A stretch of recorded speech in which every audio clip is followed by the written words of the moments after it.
The following discussion on the United Nations relevance in the turbulent 21st century is brought to you by the Crossley Center for Public Opinion Research at the University of Denver's Josef Korbel School of International Studies and the Consulate-General of Japan in Denver. Our speakers are experts in foreign policy and the United Nations role in international conflict. This presentation was recorded on December the 9th, 2020. Enjoy the conversation. Well, thank you everybody for joining us today. This is our second and last foreign policy program for the winter quarter. And post the election, I guess. We had a couple before the election. And we're especially looking forward to this one today, the United Nations relevance in the turbulent 21st century. What a perfect time to do it. It's very timely. Brand new administration in Japan, and we have an expert from Japan, and of course a super new, not quite in office yet, administration here, but already having identified a new UN ambassador, Vice President or former Vice President Biden, and now President-elect has designated Linda Thomas Greenfield, who is well known in the UN community and is an expert on many subjects, but particularly on Africa. And that'll be a topic that we probably address a bit today. But it's that one of our major themes is the possibility of America's re-engagement with multilateralism and the UN. And does that make a difference? Does that spur working with our allies like Japan? Does that spur some activity that we think will be a net positive? The program today is sponsored by the Crossley Center for Public Opinion Research, the Korbel School for International Studies, and of course, BU. All three are, as you all know, as our friends, very, very committed to public engagement and providing dialogues, interesting dialogues on topics that are relevant and you're interested in. For those of you who joined us on November the 11th for the foreign policy impact of the election, US and Japan, you got to hear Professor Toshihiro Nakayama and Ambassador Chris Hill really sort of deconstruct the election. And Toshi was, I thought, especially instructive in his insights as to what had happened over the last few years, the impression the election left with Japanese public, and particularly among its more attentive public, and also his sense of some limitations as to, at that point, just potentially President Biden, but now President-elect Biden, his ability to move and maneuver out there in this space. So that was it gives you some idea of how positive it is, how useful, informative it is to have other nations' perspectives. We've got two great experts today, both with a lot of background on multilateral organizations, and particularly our 75-year-old having a birthday United Nations. Professor Akiko Fukushima joins us today from Tokyo. It is very early in the morning for her. She's a senior fellow of the Tokyo Foundation for Policy Research with expertise in international relations, international security. Multilateralism is looking at her books and many publications is one of her specialties. Her doctorate comes from Osaka University, and her MA here in the States from the School of Advanced International Studies at Johns Hopkins. And for some period of time, she was on a special advisory council on national security and defense capabilities with Prime Minister Abe's government a few years ago. And as you know, from my experience, the Abe government has been very a sort of multilateral. To a large extent, it's been trying to invent some multilateral relationships in the Asian Pacific, and that has been, I think, very positive. Joining Kiki will be our own Professor Tim Sisk. He teaches here at the Korbel International School and is the director of the Institute of Comparative and Regional Studies, which I think is relatively newly put together, but he's running it. Got his PhD from George Washington. I was impressed, Tim, a MA from Baylor. I've been to Waco. Tim writes very frequently on peace building, especially in areas of conflict, and does a lot on democratic resilience or also a democratic vulnerability. And just did a great piece on Colorado Public Radio on the challenges that American democracy is having right now in just this election and some of the activities that are going on. In terms of the program, I will put up a few slides just as sort of introduction, and then Tim and Kiki will present. Then we'll have a little discussion among ourselves on some topics that might be of interest. They can ask questions, and we will take those as time is provided near the end.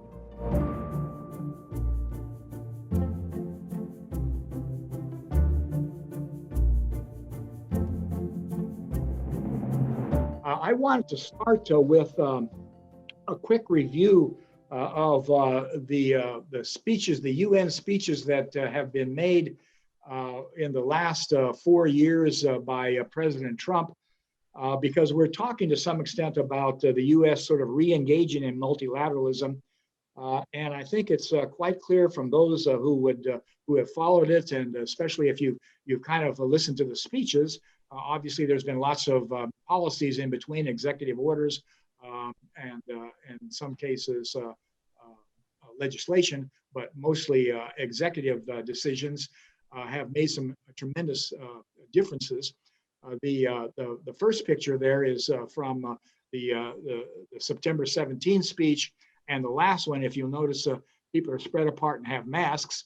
The president wasn't there. He did it on Zoom, as we all do now. That was the September September speech. But he started off. It pretty much rocked the proceedings with the Rocket Man description of North Korean leader, the chairman, and he threatened destruction.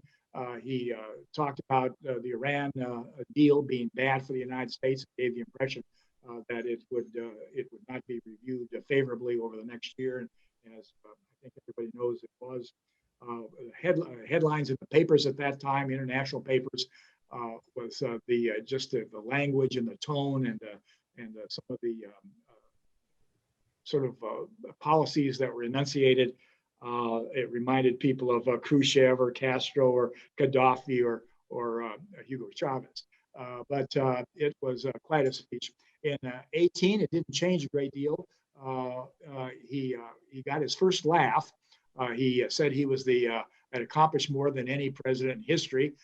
That got a bit of a laugh, which he noticed and seemed to take pretty well. But then he began in detail, sort of fleshing out a little bit more his concept of sovereignty, of each state being self-interested, and then a few states getting together that have an overlap of interests, but really rejecting globalism, multilateralism, and citing specific threats to sovereignty, like the Justice Court, the parts of the UN that are focused on immigration, on human rights, and any proposals that they have. He was actively opposing them. In 19, he was focused mostly on borders and rejected open borders and globalism again. Talked about patriotism instead. And then finally, in this last speech, many of you remember, he was now focused on his election, and it was peace through strength. And talked about his defense buildup, putting your own citizens first. Lots on the China virus, condemned WHO, I remember in the 18th speech, I thought it was appropriate. Foreign Minister Lavrov of Russia said he thought it was an excellent speech, well received in Russia. I have no doubt of that. So that's where we are when we talk about what's next, because really the keystone of these four speeches has been national self-interest, sovereignty, nationalism, and so where do we go from here? This is just to sort of start the discussion. When Linda gave her first sort of opening statement, she said America is back, multilateralism is back, diplomacy is back. It was her slogans. And of course, Secretary Pompeo said that these people live in a fantasy world. They led from behind. If you recall, he's been a very, very partisan Secretary of State, often handing out criticism of the Obama administration and Democrats in general when he was announcing almost anything. And he said they're interested in this mainly to hang out with their buddies at cocktail parties. For the most part, the public, the first little setup there comes from the UN. That's the polling group that does the Wall Street Journal poll. The public is very supportive of the UN, and the American public has been for a long time very idealistic about it.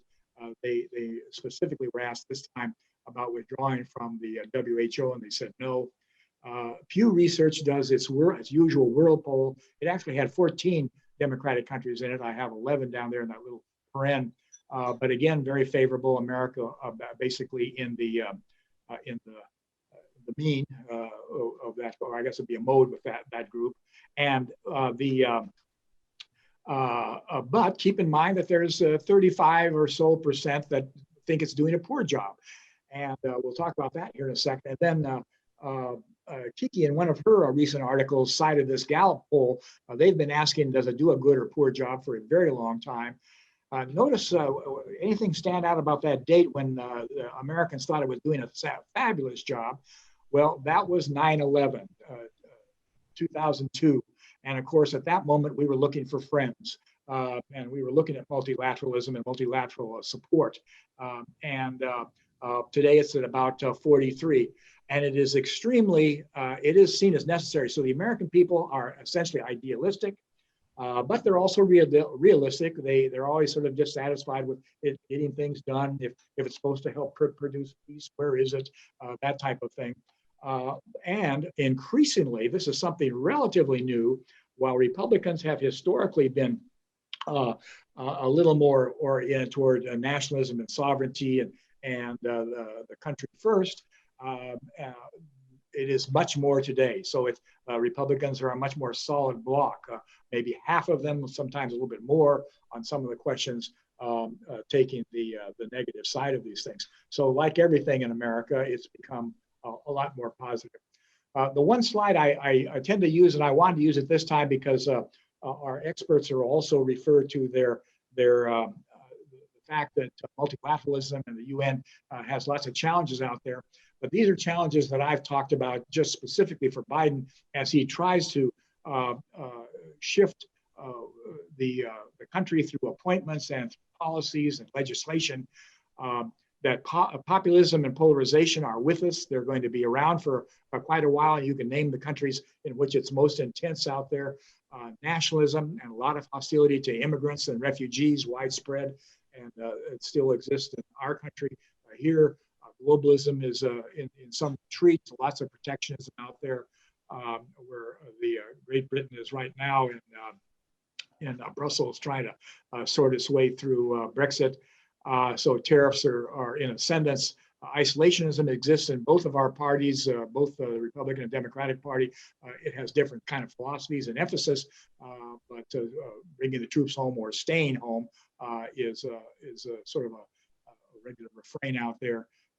The China rivalry is not going to go away, and anything it'll dissipate. Obviously, Biden would like to reframe it and find some areas of cooperation.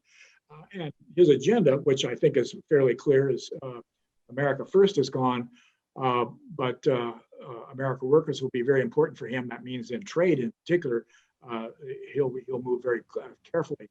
But the one thing that Toshi pointed out when he talked about his impressions is that 74 million people voted for President Bush, President Trump, and they're still there. And their opinion is going to continue to exist. And are they American firsters, or will they begin to shift to some extent to see advantages with being more international? We shall see, but that will not be a given. That will be one of the tasks.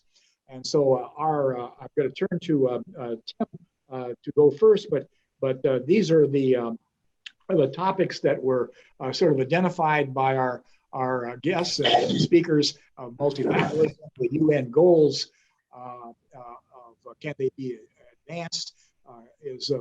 There's other countries moving away from multilateralism. What's the status of it? Climate change, COVID-19, very important for people. And then finally, what I opened with, and that is that if this is this a moment where we can is this a moment where we can take advantage of some momentum from America to maybe make a difference out there? So let me stop and turn it over to Tim. Well, thank you, Professor Cerulli, and it's just a real pleasure to be here with you today to talk about. I always love talking about the UN and thinking about the UN's role in what I'll suggest is a very turbulent era in international affairs. But look, it's also a real pleasure to be on the platform with Dr. Fukushima and to be here today in the context of looking at this from a perspective of Japan and from perspective of the United States, and particularly a perspective maybe from Denver, Colorado. Before the seminar began today, we were chatting among ourselves, and Professor Cerulli mentioned, that where he is in Los Angeles today, there are, it's kind of long lines for food assistance, and we're sitting here right on the cusp today. For Dr. Fukushima, it's already today that the Nobel Prize will be presented. For us on this side of the international date line, it'll be tomorrow. But I'll have a little bit of that in my remarks. But it's a real pleasure to be here. Just by way of background, before I start my presentation, I would mention that I've been working with the United Nations in many ways, really since the late 1980s, with the United Nations Observer Mission to South Africa, which was so critical in facilitating helping facilitate the transition from apartheid to democracy in that country. And then more recently, and this will be reflected in my presentation, and some of the work of the UN that's maybe not so known. And that was very interesting about those favorability ratings. I wonder to what extent the average American realizes exactly how involved the UN is in so many countries and contexts around the world, both in terms of humanitarian assistance, but also in terms of addressing the core challenges that Professor Cerulli mentioned. So in recent years, I've really had the pleasure, it's over the last dozen years or so, to work with the United Nations Development Program. And so to have a bit of an outside-inside perspective, because I'm an academic, but at the same time, I've had a real good opportunity to work with a number of the policymakers.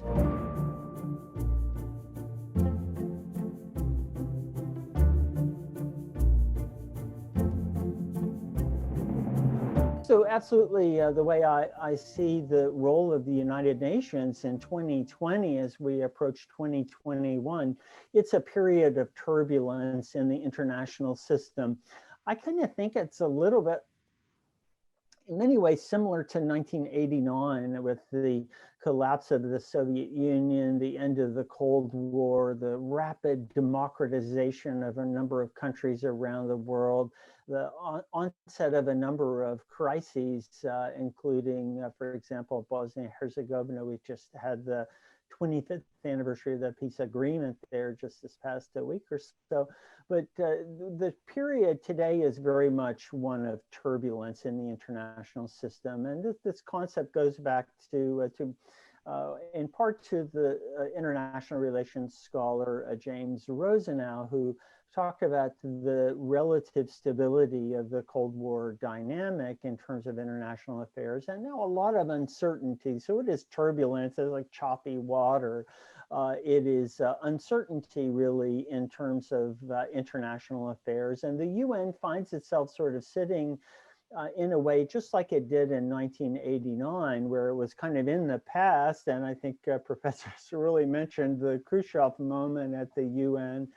You know, that it had that kind of past in terms of its role in keeping the Cold War cold, but the UN was then also facing any number of challenges around famine and food insecurity in Ethiopia, state collapse in Somalia, the onset of conflicts in the Balkans. And so there was a lot of need at that time to sort of reinvent and recreate the United Nations to address these post-Cold War challenges. And that's where we are today. We're post-COVID, post-pandemic, hopefully, in terms of the likelihood that 2021 will see a widespread vaccination program, which the UN has had experience in.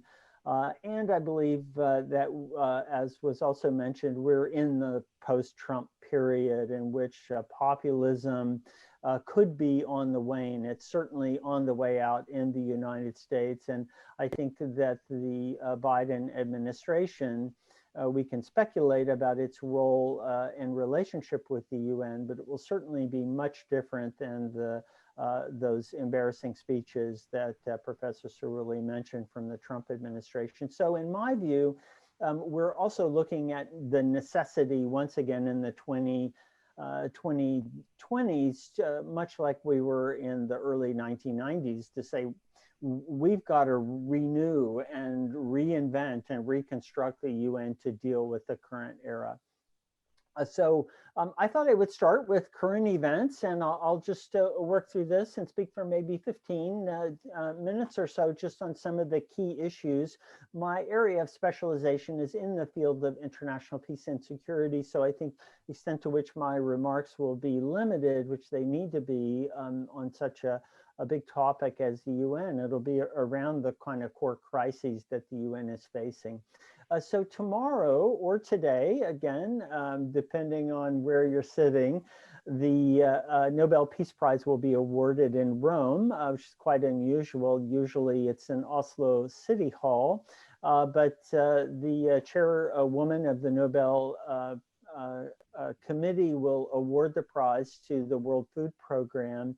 And to me, this prize for this year was a fitting one. And I'll flip over, as I suggested, a blog post that I just published today, talking about how this prize is both an award and a warning. And the award is well-deserved, and it's for the UN. Once again, the UN has won the Nobel Prize, both as the United Nations, when it was won together with Kofi Annan, but then also in, for example, the 3 Nobel Prizes to the UN High Commissioner for Refugees, I think 1954, 81, and 2015. So the Nobel Prize to the World Food Program is once again to say the UN is there when people need it most. And in this case, for the World Food Program, it's around the issue and problem of food scarcity and food security for many people around the world. So you can see the quotation from the announcement, which was made back in October there in Oslo, how the World Food Program has done the most to contribute to peace, combating hunger, contributing to better conditions of peace. In other words, food insecurity is a driver of conflict, right? And the prevention of use of hunger as a weapon of war, as we've seen in contexts like Yemen, or the port blockades in Yemen or in Syria, for example.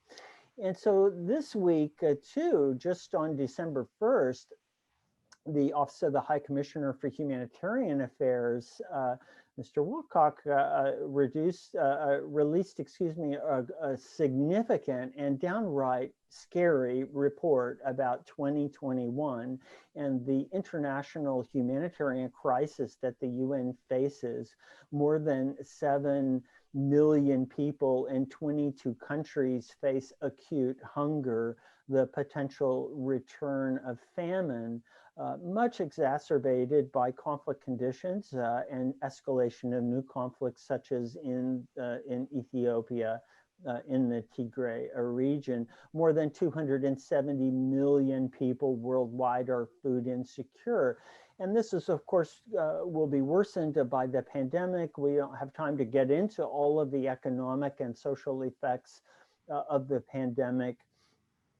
But widespread food insecurity is a consequence of a lack of access to livelihoods and concerns, of course, emanating from conditions such as climate change, which may reduce agricultural yields. So the prize really sort of sets the stage as the UN faces an incredible crisis, right? Even as it wins the Nobel Peace Prize. And 3 insights from this prize, I think, are one that we see out there now, these crises in Syria, in Mali, in contexts such as South Sudan, Myanmar, and the border there with Bangladesh, apropos of the Rohingya. Intractable conflict situations and conflict traps, and it's within these situations where humanitarian assistance in the UN is needed most. Not just the World Food Program, but the full panoply of UN specialized agencies. Second, the Nobel Committee recognized that even in 2020, I mean, we're 21st century, that the food is used as a weapon of war, and that we need to renew this norm, which emerged in the 2000 in the World Outcome Document, of the responsibility to protect. And that doesn't mean that the UN is going to have to militarily intervene in everywhere where there's food insecurity, but that states have the obligation to protect their civilians. And when that doesn't happen, from these imminent threats, from natural disaster, from armed conflict, from armed violence, then the UN has a critical role in addressing these issues. And finally, the World Food Program was recognized because it has paired food security interventions with peace building, and the Norwegian Nobel Committee recognizing the need then for resilient communities. So here we are, and in terms of like concluding my introduction. Sorry for the long introduction. I'll try to move things along in my presentation. But nonetheless, the UN sits here, 75 years after San Francisco, between this history of a member state entity of the big talk shop in New York and the reality of necessity, which I believe is the UN and country contexts around the world, where it's delivering humanitarian relief and trying to prevent conflict from occurring and addressing the root causes and promoting gender security and monitoring human rights. So for me, the UN that I see is more on the necessity side, and that a lot of the kind of big picture debates about the role of sovereignty, et cetera, are really kind of goes out the window when you're addressing global challenges such as the pandemic or such as the interrelated problems of food security. So the history part, I think Professor Cerulli summarized the Trump speeches, and to me, that's it. We have this sort of path dependency of the Security Council and the permanent 5 members. That's a post-World War II phenomenon. We have these processes and institutions of the UN which seem ill-suited to the need for a really flexible operational body that is able to respond to these global challenges. And moreover, we have this sort of turbulence and reform dynamic. So the need to reform the UN is well known. How it's done and the processes, I think, is going to be the challenge for Ambassador Thomas Greenfield when she arrives in New York. that the process of UN reform and the mechanisms of gaining consent among member states will be challenging, to say the least. But the necessity is obvious. We have the new conflict resurgences, not only in Ethiopia, but also in the Caucasus, as we've seen with the conflagration between Armenia and Azerbaijan over Nagorno-Karabakh, and the two big twin challenges of the pandemic and the climate change, both of which I think, if I mentioned in our chat earlier, there's an ARIA session in the Security Council today, I believe it's today, on youth, peace, and security. And if we think about, well, what are these effects of these challenges we face? It's a COVID-19 and climate change are both threat multipliers, and it's often global youth that are most affected. And the other aspect of this is that the UN is dealing with a very polarized planet. And what we've seen is not just polarization in the United States, but polarization around the world. And we're back to Ethiopia as an example of that. I believe that often, perhaps through Facebook or through other means of social media, there's a lot of hate and xenophobia that's out there. The Secretary General, Mr. Guterres, has referred to a wind of madness, and that's a very careful choice of terms from back in February. And the Secretary General, I believe, has done a phenomenal job of trying to address this particular global challenge head on through his 2019 plan of action against hate speech and some of the efforts to prevent violent extremism, which I'll return to in just a moment. What I'd like to do is to, in terms of my remarks, I'm going to try to hit this all very succinctly, but just to try to describe the context further that the UN is dealing with, and then 4 ways in which the UN is seeking to address some of these challenges. And again, I'm referring as much to the UN in operational settings and country level settings and in regional settings. But the first observation that we have to say is that we thought after the Cold War that the UN had been very effective in reducing conflicts and preventing recurrences in countries like Sierra Leone and Liberia. But then around 2006 and 2007, we've seen a number of new escalations, most of which are within countries. The war in a brief but costly war in the Caucasus and the cross-border conflict that escalated in Ukraine, I think are new and different types of conflict and sort of raise the question of, well, are we seeing a return to international conflict? I just want to mention that because this little red line would suggest to something that Dr. Fukushima wrote in a very nice article that appeared in October, which was that the UN has been very effective in its core mission of preventing international conflict, country A versus country B, right? And that's this line here. So let me just suggest here that what we're dealing with in terms of what the UN is addressing is the problem of fragility and the conflict trap. I mentioned that with regard to the WFP award, that food insecurity is a driver, and that all of these drivers of conflict, social, economic insecurity are interrelated. And yeah, so there is concern about regional spillover, for example, of the conflict in Ethiopia into the broader Horn of Africa region. And yet, what we've also seen in terms of big picture for the UN is that it's dealing with a world that is increasingly a world of democracies, at least those that have regular electoral processes. And whether these processes are credible and have integrity, we'll come back to toward the end of my remarks. But you can see here that this has been a remarkable global shift, and that even in countries that are conflict affected, such as Burundi, which had elections this year, Ethiopia, which are going into elections next year, in many other contexts, Venezuela, et cetera, where electoral processes are ongoing, this is a core area in which the UN is needing to address it. So what I'm saying is that the problem of addressing fragility, of like vulnerability to violence, is deeply related to trying to build an inclusive democratic state. So I'll come back to that.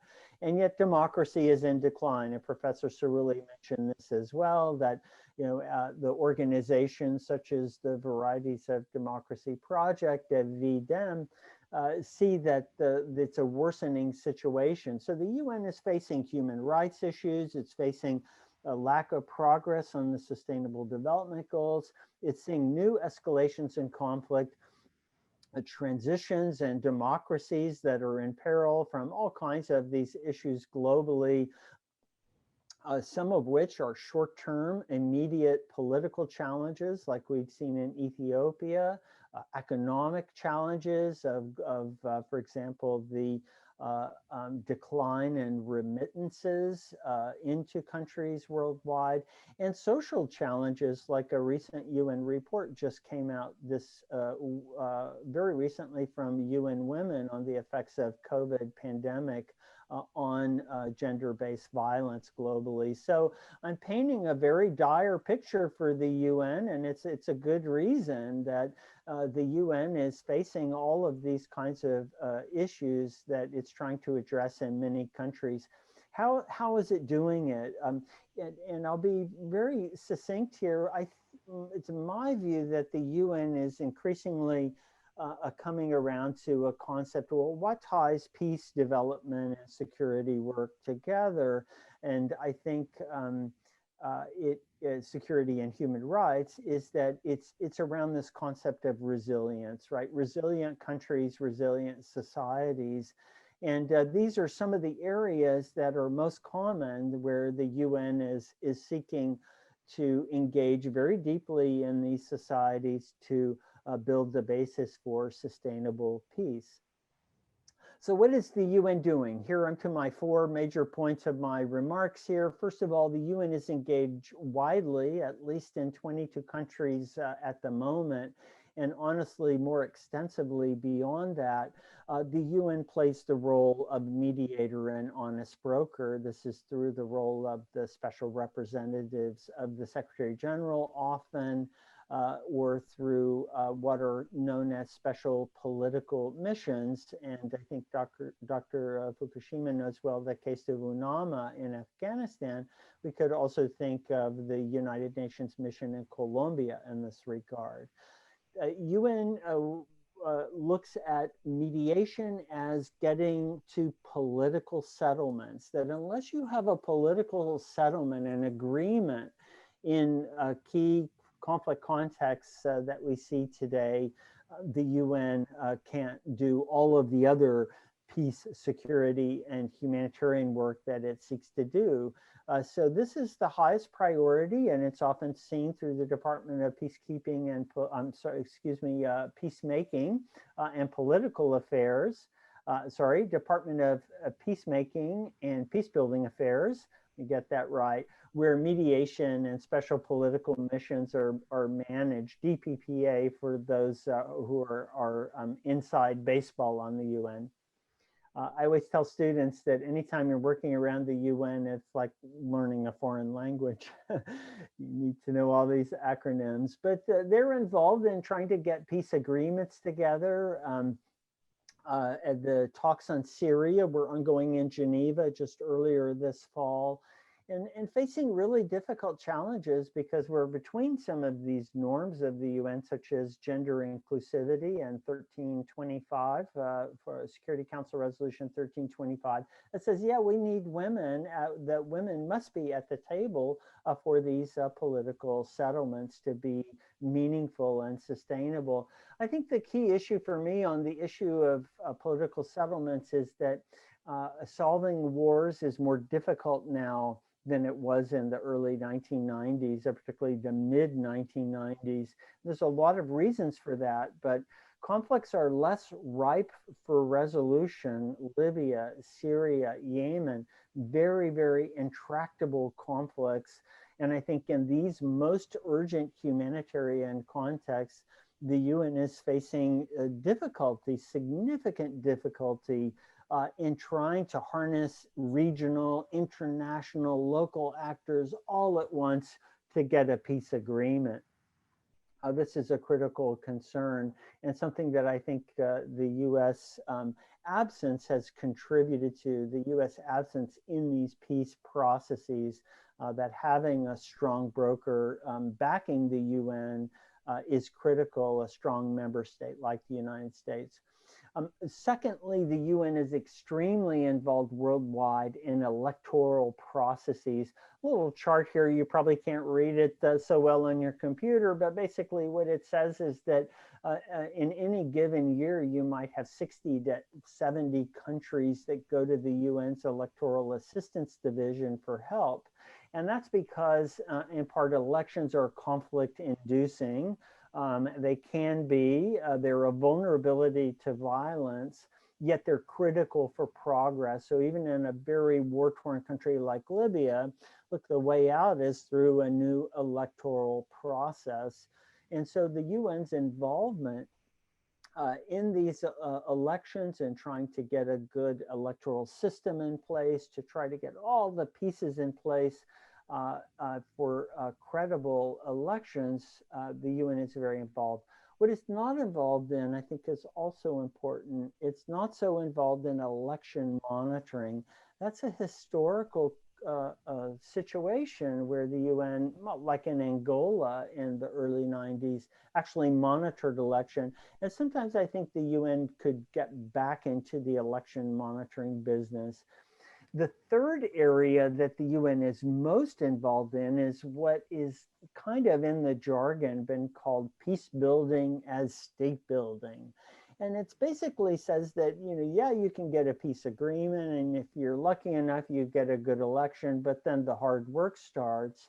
What we saw was with the deployment of a UN peacekeeping operation in a country like Liberia, a good 10 years was necessary before Liberia has kind of been able to stand on its own in recovery. And this is a very complex area of external assistance to building the domestic capacity of states to deliver basic services, to provide access to justice, to promote women's empowerment and equality, to implement new constitutions. I would just point you to this 2012 UN Development Program report on governance for peace, which talks about the need for responsive, inclusive, and resilient states. So the fourth area, and this is the one really close to my heart, is the notion of strengthening or fostering social cohesion. And the UN has been doing this in many contexts, and indeed in some places you'll see that there's a UN social cohesion officer or more involved in designing programs to build trust in societies.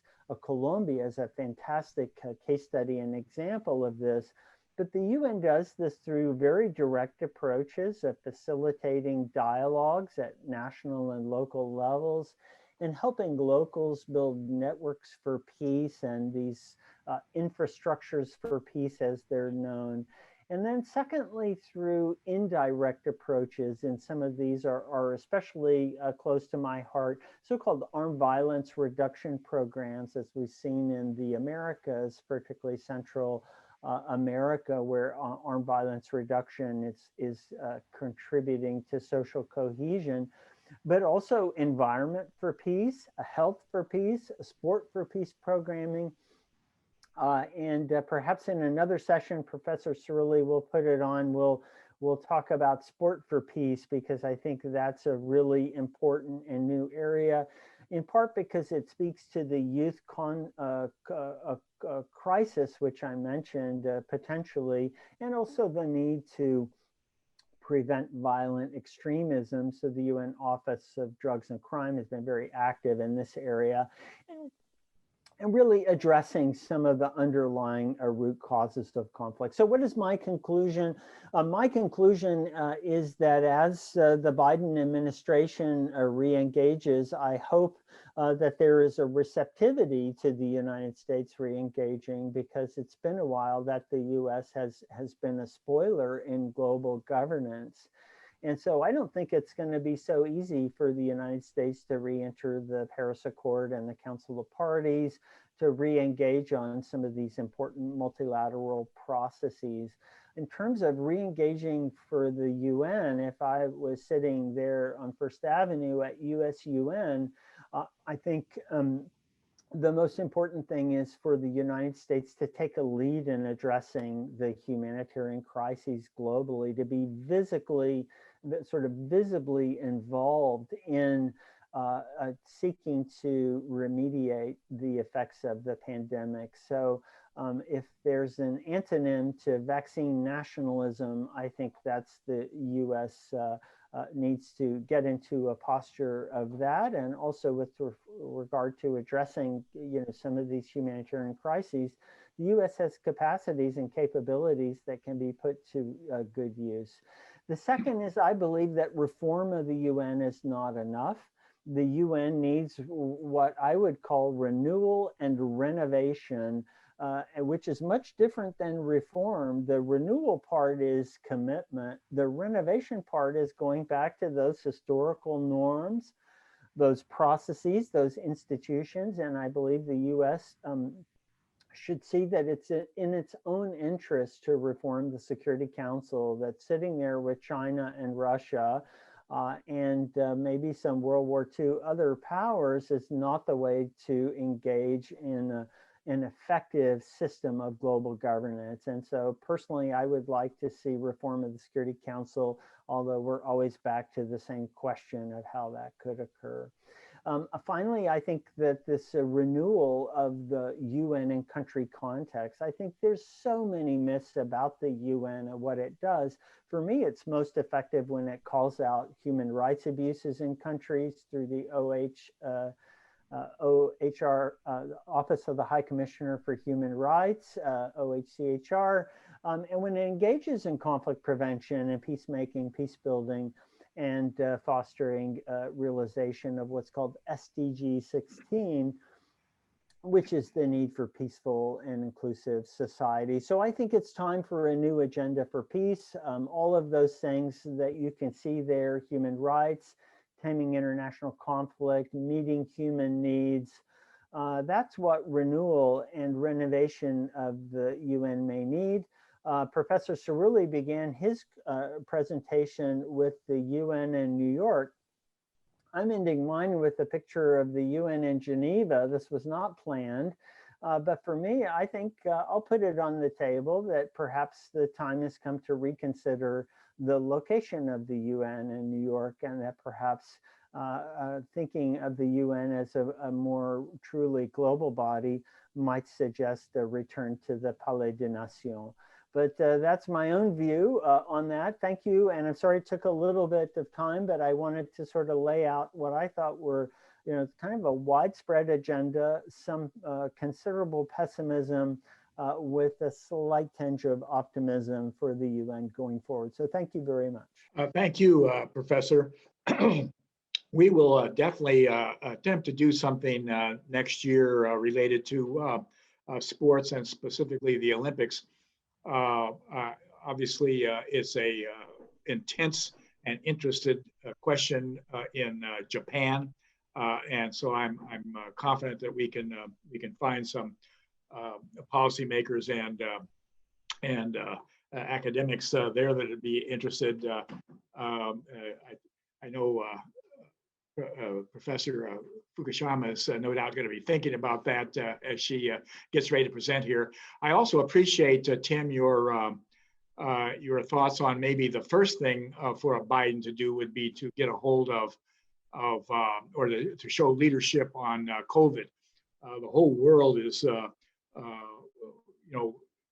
inundated by this crisis, and many of other countries have got their own vaccine coming.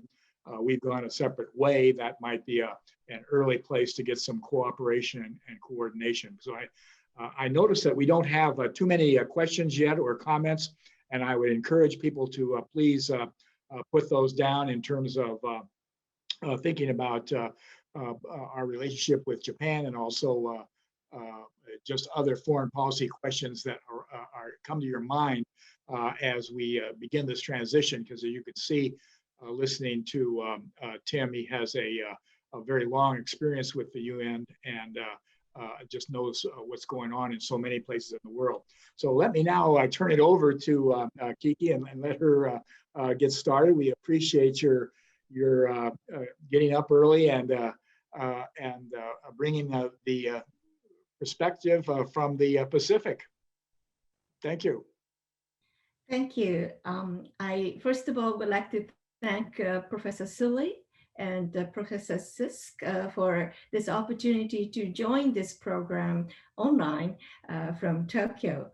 And as Professor Sully just mentioned, I strongly believe that sport and music and other cultural activities do help us to in peace building as well.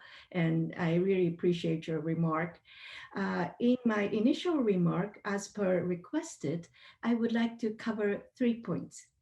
First, Japan and UN, particularly under Prime Minister Suga, and will answer some of your questions on key challenges of the United Nations. Second, I will talk on UN and its challenges. However, both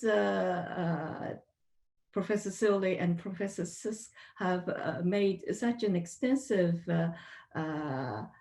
points about the UN crisis, so I'll be very succinct, not to overlap with the 2 previous speakers. And third, in order to turn to future, I would like to discuss how US and Japan can join hands in performing triage or in enhancing United Nations towards future. These are the 3 points I would like to cover very briefly. And I look forward to our conversation, including the participants after our initial remarks. So I'll try to be very brief.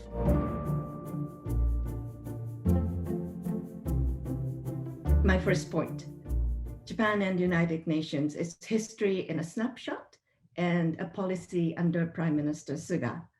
On December 4th, 2020, Prime Minister Suga spoke online at the special session of UN General Assembly in response to the COVID-19. And he said, this crisis of COVID-19 pandemic has reminded us of the need for global solidarity. To overcome this crisis, we must realize a united world, not a divided world.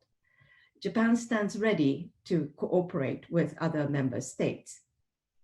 For Japan, this is not a brand new policy. This has been a consistent policy of Japan since its accession in 1956. In fact, in the following year, in 1957, then Prime Minister Kishi gave 3 pillars of Japanese foreign policy in his Diet speech. One of the 3 policies were Japan to center United Nations in its foreign policy.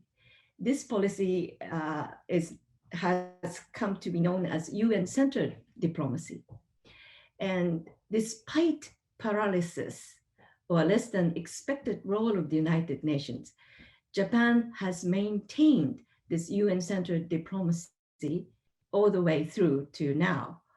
All prime ministers mentioned Japanese foreign policy regarding United Nations as an important factor in their Diet speeches, as well as in their speeches to the UN General Assembly.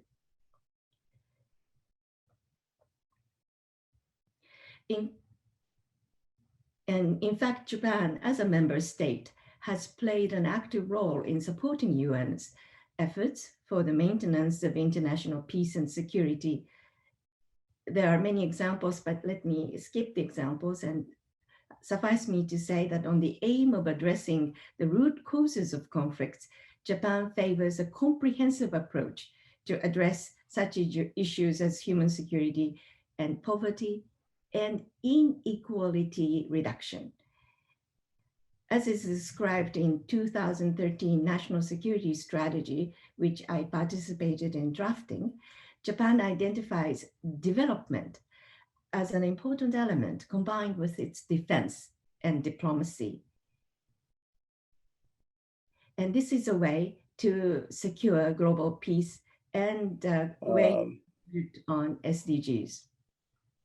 Since 1992, Japan has been participating in UN peacekeeping operations and UN peacebuilding operations, dispatching more than 5,000 SDF personnel to support these activities.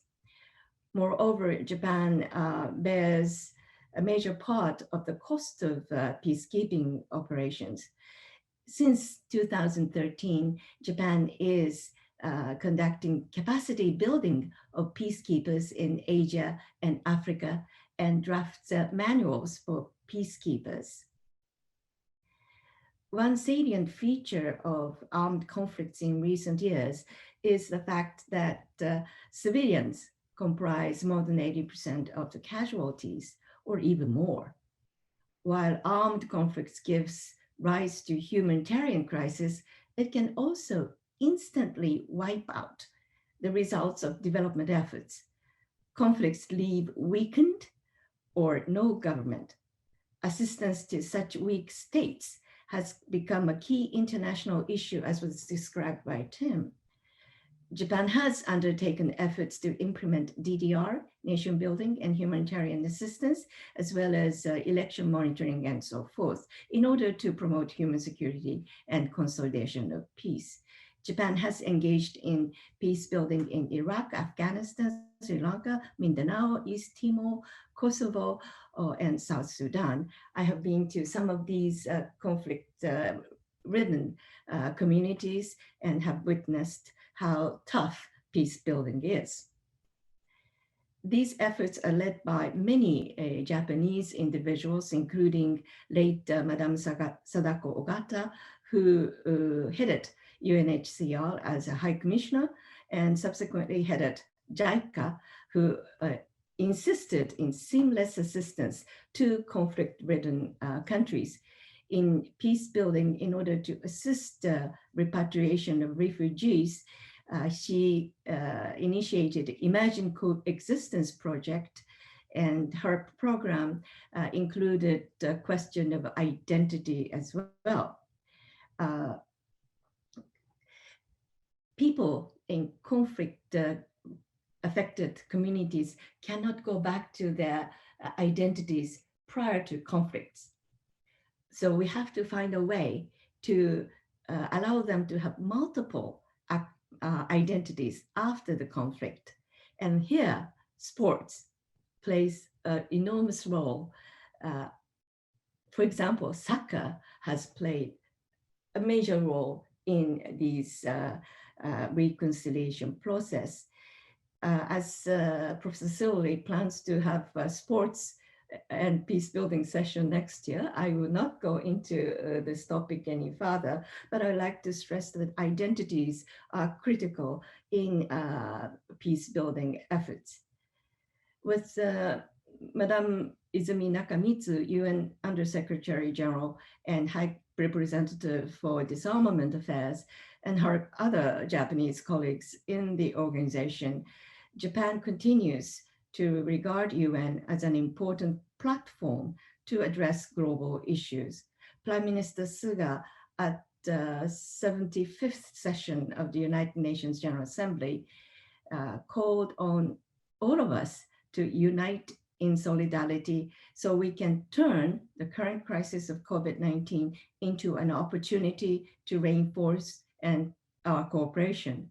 Suga also mentioned that UN should be a forum where all stakeholders engage constructively to respond to crisis. Prime Minister Suga is aware that the UN is in need of neutral and fair governance more than ever.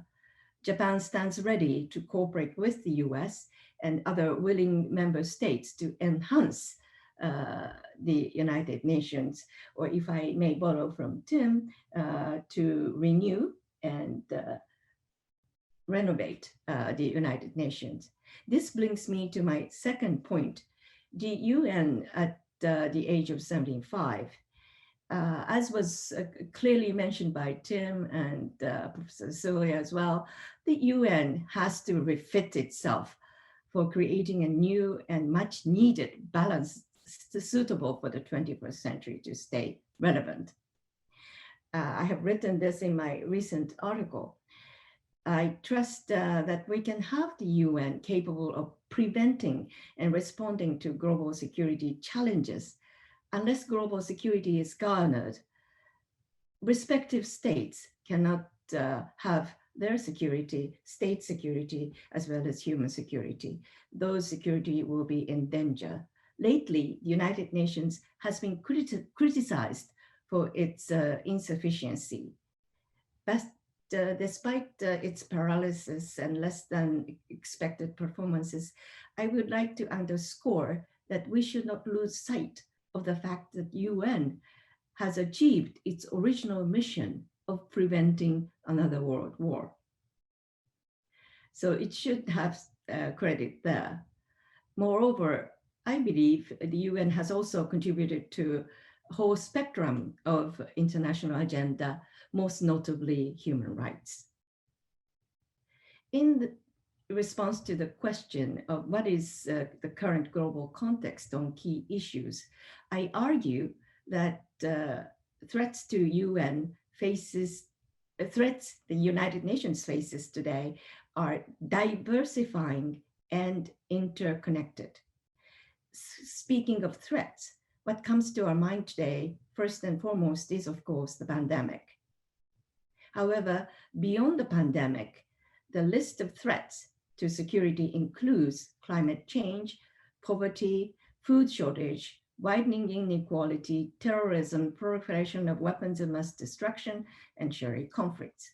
Moreover, I would like to underscore that these threats exhibit connectivity.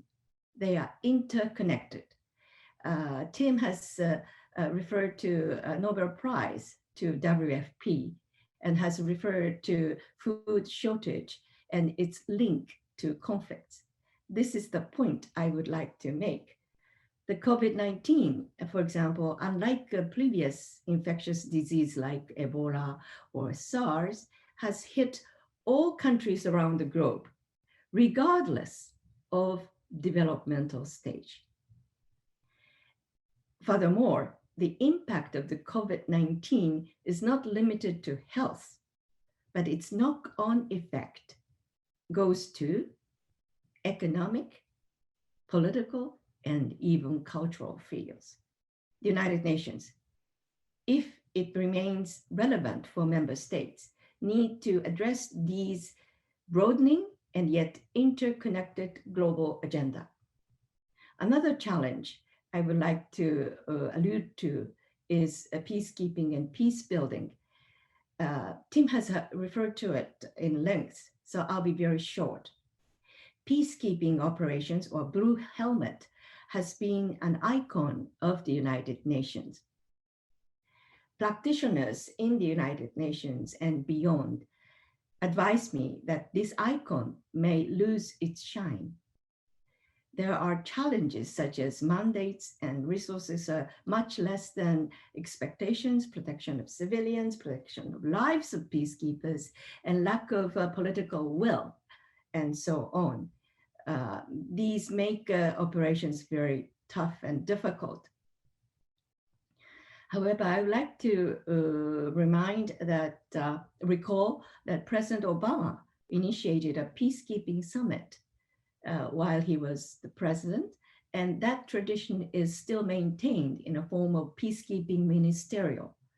And I know while President Trump has turned his back to these operations, academic colleagues and think tanks in the United States are continuing research on peace building, peacekeeping, including Tim. Therefore, I see a potential to enhance important function of the United Nations of peacekeeping and peace building together.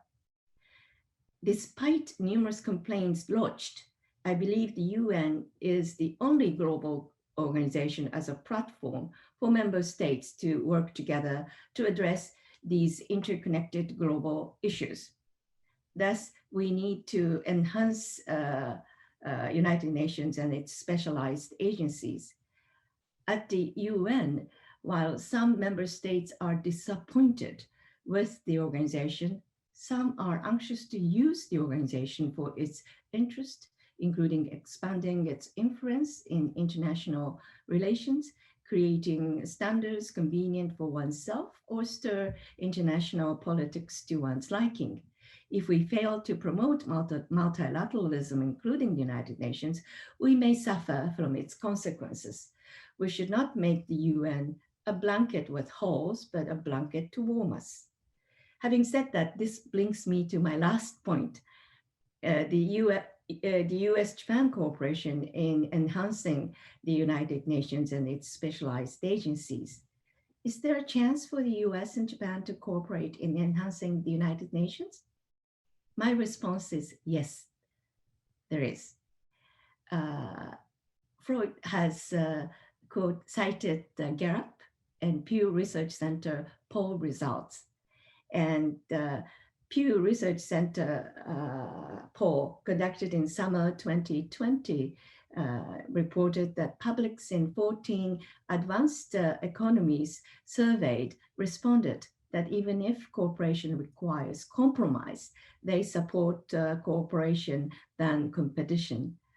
In the survey, as was mentioned, 62% of Americans surveyed responded that they embrace favorite view of the United Nations. And there is another layer of opinion polls which asked about United Nations and COVID-19. And the results said that 80% of the Democrats and Democrat leaners said that if the US had cooperated more with other countries, the number of domestic COVID-19 cases would have been lower.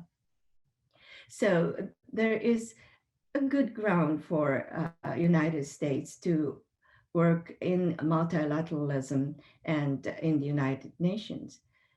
In the same poll, 85% of Japanese public responded that Japan should act as a part of the global community in facing global issues. However, Japanese favorite view of the United Nations declined in 2020 to the record low of 29%. And while the figure hovered around 60% or more in the past. Pew Research Center did not explain why it plummeted that much, but I presume the data reflects that the Japanese public was disappointed with the UN as well as the Security Council's response to the pandemic, as well as the WHO's response to the COVID-19. Another related reason could be the Security Council reform, which Tim has already referred to. However, I hasten to add that when I ask my students to do simulations on international crisis, like DPRK and so forth, students, without being asked, always have one student playing the role of UN Secretary General. And they let the Secretary General lead the solution of such crisis. And there is a very positive image of the United Nations.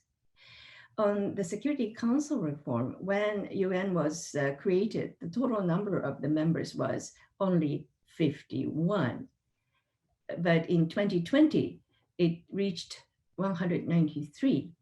And the number of Security Council members have not been enhanced except once. And it is time to make the council more representative of the whole body. And Japanese public was disappointed to witness the stagnation and suspension of intergovernmental negotiations on Security Council reform. If the US and Japan can work together, as was suggested by Tim, to reform the Council, which is the decision-making, agenda-setting body of the organization, I think we can make the organization relevant to this century. I also would like to note that human security was understood as a notion of assistance to conflict-ridden countries or poverty-stricken countries. But it is time to look at human security as a collection of numerous threats which are connected to each other. As we have learned our lesson, it is no longer it is not possible for one single country to enjoy its security without connecting to others. As the late Stephen Hawking described in his last book, Brief Answers to the Big Question, we have made the world small and thus are responsible to tackle global issues. If member states are divided at the United Nations, any gap might be taken advantage of by those who want to control this organization. I trust the United States and Japan can join hands to save, enhance, renovate the United Nations and multilateralism. Thank you. Thank you. Appreciate it. Very good. Your last points about public opinion raise a question for me, Tim, and that is in your renovate. I know you've run into it and thought about it, but is it? And I haven't followed closely the negotiations Kiki referenced, but is it time to change the Security Council, make some adjustment to the point she made? You know, one of the things that I started this conversation with thinking that, well, we simply have a different approach here in terms of the Biden administration that might energize internationalism and multilateralism. But there's another issue which you described in your presentation, and that is the Cold War. And to some extent, we are in a new type of Cold War with China. They are quite good at the UN. They have really improved their ability to use it extremely effectively. A recent resolution passed that they wanted to pass overwhelmingly, and we couldn't mount many or any votes against it. So just thinking about that in terms of your renewal is changing the Security Council possibly an issue to take a look at? And secondly, is this new competition with China maybe some additional motivation? As you know, it is motivating us to take a better, stronger look at our alliances. I think that's one of the biggest and maybe most effective criticisms of Trump, and that is that we've missed out on some of our alliances, that if we are going to deal with China, we need these alliances, including obviously Japan. But anyway, go ahead and give me your thoughts. Well, thank you, Floyd. I would agree 100% on the reform of the Security Council. It's an outdated institution, and the role of the veto and even the threat of the veto, I think, has been, personally, I believe, has been a factor in the inability of the UN. When the UN can't get a peace agreement in a context like Syria, which might have been possible 2013, 2015, back when Mr. Brahimi was mediating, that the UN's only as effective as its member states, and particularly of the Perm 5 of the Security Council, the 5 permanent members. But that's such an anachronistic institution.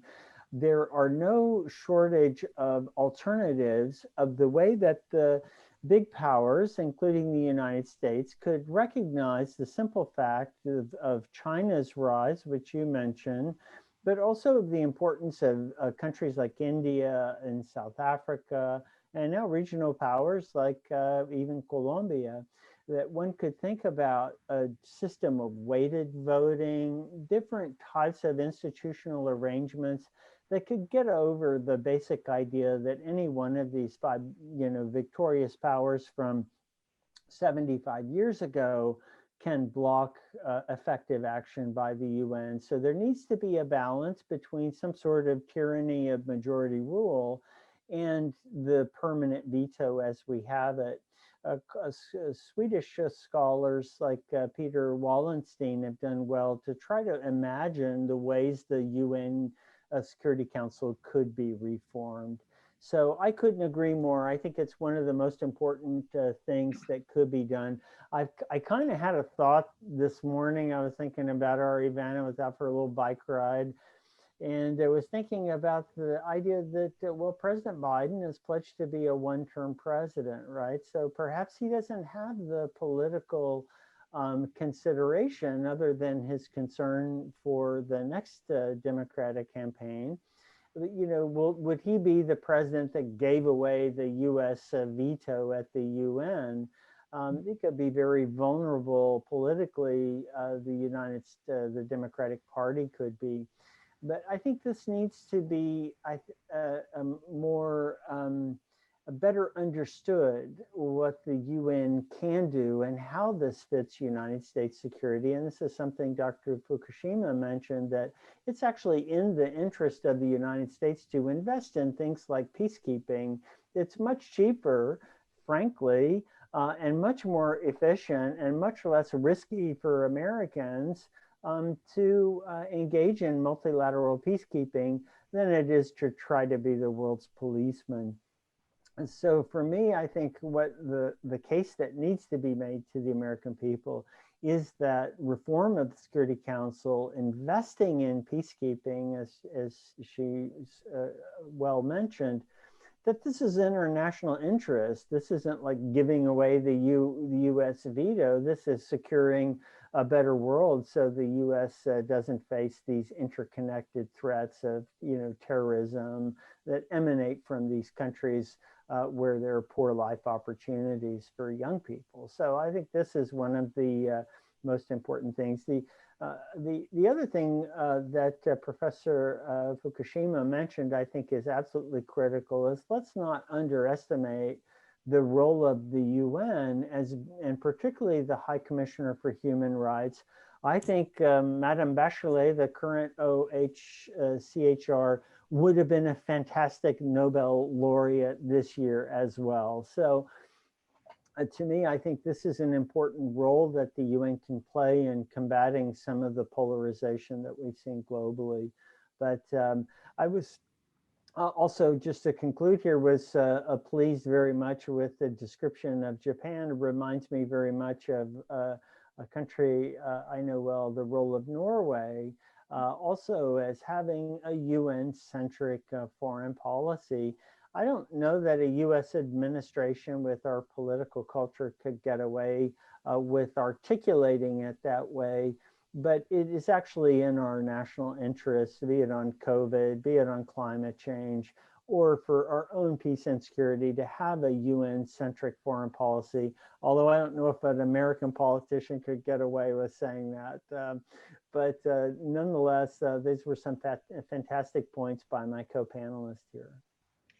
Kiki, I was impressed by that Pew poll that you cited, and that is that Japan's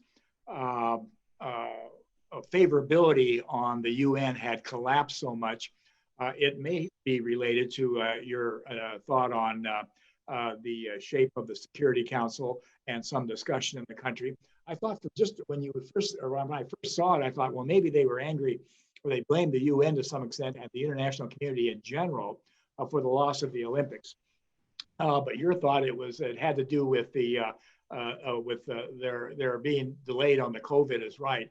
But let me ask you one question on public opinion, and that is, I just saw a poll from Korea that said the Korean public, which had a very high favorability of America, even in the face of it having sort of collapsed around the world due to Trump in recent years, President Trump. and I know that in Japan, it's been higher than the world in general, but still it's gone down. Do you feel that there is a recovery out there over and above just, or if there is, what will it take for the people of Asia, but in particular Japan and Korea, to think better of us? Would it be like Tim just said, identifying more with UN type of values, i.e. human rights and cooperating in general, but cooperating, say, on COVID-19, or will it take something else? That's an excellent question, but I really don't have the answer to your question, but let me share what I think. For Asia, for ROK and Japan, United States, an important player in the region, be it Asia, Asia Pacific, or Indo-Pacific. So as Mr. Trump has skipped most of Asian regional conferences for the past 4 years, except one, and he of course attended the last one online partially, we were very concerned. And therefore, I think we'll welcome United States to be back in the place. And I think both Korea and Japan would like to look for the future. So what we have discussed today is a good light for the future. Then my Korean friends, as well as my Japanese colleagues, would be thrilled and have brighter feel for the future, if I may put it that way. Let me ask Karen, and if you have, go ahead, Tim. I want just let me say to Karen, if there's a question, I see we've got some comments or questions in the chat room. You can read them to us, Karen. Go ahead, Tim. Well, I just thank you, Floyd. Sorry to interrupt, but I wanted to just build on what Professor Fukushima just said with the mention of China, because not only is she's absolutely correct, China has dramatically increased its involvement and presence in the UN organizations, really from top to bottom. And that's such a good thing because, you know, isn't it better for all of us to have China involved in the UN than being on the outside looking in, right? And so I think what the Biden administration has a real opportunity with the appointment of Senator Kerry as climate change advisor to work with President Xi and the Chinese on sustainability. The Chinese have the Winter Olympics coming in 2022 and have made some very important and I think wide-reaching commitments on sustainability. That is core to the Biden platform. I think President Biden, President-elect Biden, I'll not put the cart before the horse, but I think the horse is pulling as far as it can. But nonetheless, President-elect Biden has, I think, was hard on China during the campaign, but then again, he won the election. And as a politician, unlike President Trump, I think Mr. Biden knows how to pivot and to pivot foreign policy. And I would hope that he would, I think there'll be some sensibility emerging on China policy, first to get rid of the disastrous and ridiculous trade war and to start thinking about compatibilities. And then to really think about what try to de-escalate some of the issues that have escalated, particularly across the Taiwan Straits. I think that's critical. But my point is that, there were common interests with China, particularly around climate change and sustainability, and that being such a platform and having a solid multilateralist like Senator Kerry at the helm, I think we could look forward to improvement in that aspect of U.S. relations with the Asia Pacific. A question, Karen? Here's one. In his book, Our Final Warning, Mark Linus suggests that the UN is not up to the task of leading efforts to combat climate change because of the lack of enforcement powers? What are your thoughts? Yeah, either one. Tim? Dr. Fukushima, would be happy for you to take Yeah. that one on. Something I'd be happy to come back to. Sure. UN is not a body, but it's a body of member states. So it hinges on the political will of the member states when it comes to climate change. And some countries are very keen on climate change because it risks their security. For example, South Pacific Island nations always tell me how dreadful it is because they lose their territory. Sea level goes up and they lose territory around the beach. So it's not something of just warming, but it's more of their own territorial integrity. And also, we are suffering from serious natural disasters in this part of the world, at least. And that is, I don't know whether the causal link there, but it seems it is affected by global warming. So United Nations, if member states are together for climate change, then I'm sure UN can lead. And with, should I call Ambassador Kelly on climate change and his leadership and his belief in climate change, I'm sure member states are willing to get on board the boat and stir. If member states are not interested or divided, then there is no way for the UN to lead climate change. That's my personal view. Back to Tim.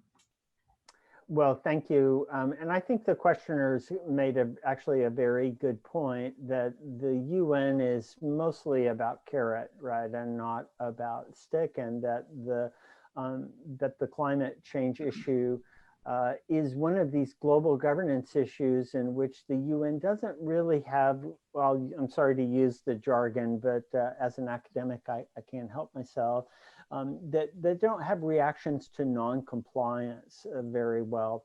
But what the UN does have in its toolkit are really two things. One is a real strong ability to monitor. So through the World Meteorological Organization and Intergovernmental Panel, and organizations like the UN Environment Program, I think that the UN can assist member states with knowing, you know, the kind of vulnerabilities they have and maybe even opportunities from climate change. But it's true that this kind of, you know, Paris Accord, Council of Parties approach, big picture, multilateral processes are unwieldy. There's not really a good alternative to them. I think that may be one thing to say. And I don't want to be too rah-rah about the UN, but we do have two examples of effective international agreements that were sponsored in part through the UN. One is known as the Ozone Treaty, which you know, reduced fluorocarbons in the air and has really resulted in a kind of return of the ozone layer. So that's been a very effective one. The other, I would say, is the Convention on the International Trade in Endangered Species.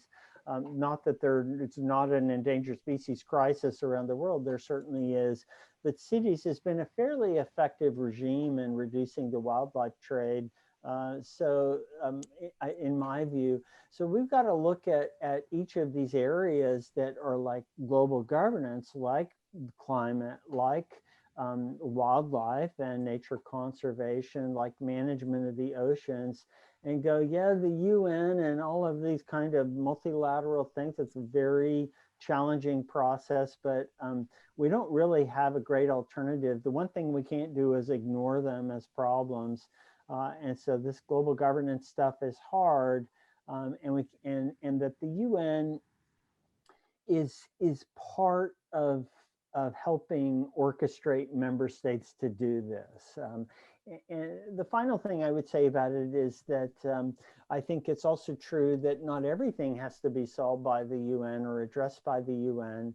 and that some of the issues that we've talked about today, for example, things like elections and election monitoring, some of the regional organizations like the African Union, the Organization of American States, the OSCE in the Europe context have really stepped up their capacities and roles, so that maybe we don't look to the UN to do all these things, but some of these things are truly global. And it's on those kind of issues that we really do need the UN, at least in my view. Tim, if I may add, I think UN is linking or cooperating with civil society organizations in these efforts, including climate change or anti-personnel landmines. And these organizations can offer very detailed information on dangers involved in climate change or other aspects. And that UN is linking with them, but better coordination with civil society organizations would help UN to lead in these global issues, if I'm not wrong. Mm-hmm. Thank you. We have hit our time here. We have we try to end and let people get to dinner, and you get to go to breakfast, Kiki. As you can see from our conversation, Mr. Blinken and Mr. Kerry and Thomas Greenfield, Ms. Thomas Greenfield, all have a very big agenda in front of them. They also have, I think we've kind of affirmed up that they have an organization here and a series of relationships with the world that could be a tremendous asset, and that we've, in my opinion, underused it over the last 4 years. Obviously, as you both have pointed out, it's more of a consensus. It's more of people looking at and respecting you and how your democracy works, what you are doing for COVID-19 to deal with it, and the climate change. But I think there's a lot of possibilities. So I definitely appreciate it. I want to thank you both for putting these presentations together. I think it was an excellent conversation. I want to thank, obviously, our sponsors once again, the Crossley Center, the Korbel School. We also, I sort of forgot to mention, besides DU, but one of our top sponsors is the Japanese Consulate here in Denver. They sponsor so many of our programs that I just skipped it for a second, and they are, without them, frankly, we couldn't put these programs together, and we're going to do another series next year. So we're definitely looking forward to it. I want to obviously thank. Oh, by the way, Tim, thank you for bringing the World Food Program to our attention. They truly do deserve congratulations. And I mentioned to you, I saw it on, I guess it was 60 Minutes, but wherever it was such an impressive program. And when you actually show video related to what they're doing out there and the people and the need, you cannot help but feel a commitment there that we all need to feel. I would only point out that while I said that this is our last foreign policy program, we're going to have one more political program before the end of the year. You knew we'd have one more political program where we talk about whether the Republican Party, particularly in the state of Colorado, I think I titled it, is Colorado blue or not blue? Is there going to be a Republican Party? What does it do to get into the winner's circle here? But frankly, if you're watching the news nationally, there's a tremendous struggle even nationally as to what's next. So we've got some experts on that, and I think that'll be enjoyable for everybody to go into your Christmas holiday on after December the 15th. We will tape this, and it'll be available in probably about a week for those of you who have missed it or would like to refer to it. And again, I want to thank our professors for their contribution today, and also all of you. It's a large number of committed friends of the Crossley Center and the Korbel School, and I suspect a few from the from the consulate who stayed with us here, and what a great conversation. Thank you both. Thank everyone for showing up. Talk to you later.